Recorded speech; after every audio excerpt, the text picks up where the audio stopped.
சீமான் ஆஜராகாததால் வீட்டிற்கே வந்து நோட்டீஸ் ஒட்டிய போலீசார் உடனடியாக கோபமாகி நோட்டீஸை கிழித்த சீமானின் நாம் தமிழர் கட்சி நிர்வாகி.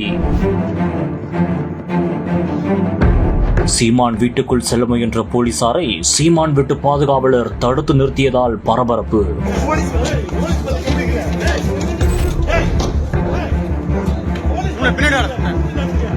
சீமானின் பாதுகாவலரின் துப்பாக்கியை பிடுங்கி சட்டையை பிடித்து இழுத்துச் சென்ற போலீசார்.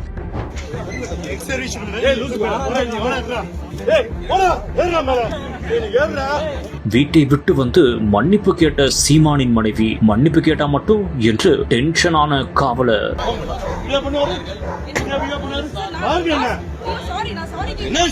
சீமான் வீட்டுக்கு முன் நடந்த பரபரப்பு சம்பவம்.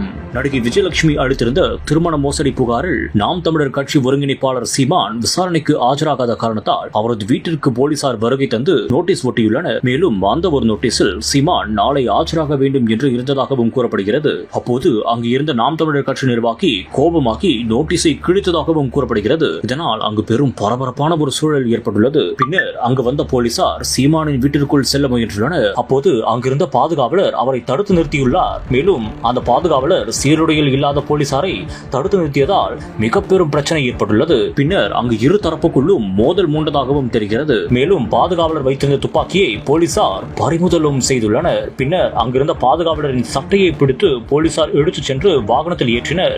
அப்போது பாதுகாவலர் வைத்திருந்த துப்பாக்கியையும் போலீசார் பறிமுதலும் செய்தனர். இதற்கிடையே சீமானின் மனைவி உடனடியாக அங்கு வந்து நடந்த விஷயத்திற்காக மன்னிப்பும் கேட்டுள்ளார். அப்போது போலீசார் மன்னிப்பு கேட்டா மட்டும் என்று கோபமாகியுள்ளார். இதனால் அங்கு பெரும் பரபரப்பான ஒரு சூழல் நிலவியுள்ளது. பின்னர் சீமானின் மனைவி வேதனையில் அங்கிருந்து நகர்ந்து சென்ற காட்சிகள் சமூக வலைதளங்களில் தற்போது பெரும் பரபரப்பை ஏற்படுத்தி இருக்கிறது. திருமண மோசடி தொடர்பாக சீமான் மீது குற்றச்சாட்டு மட்டுமே வைக்கப்பட்டுள்ளது. இது குறித்து அவரது தரப்பில் விசாரணை செய்தால் மட்டுமே அவருடைய தரப்பும் என்னவென்று தெரிய வரும்.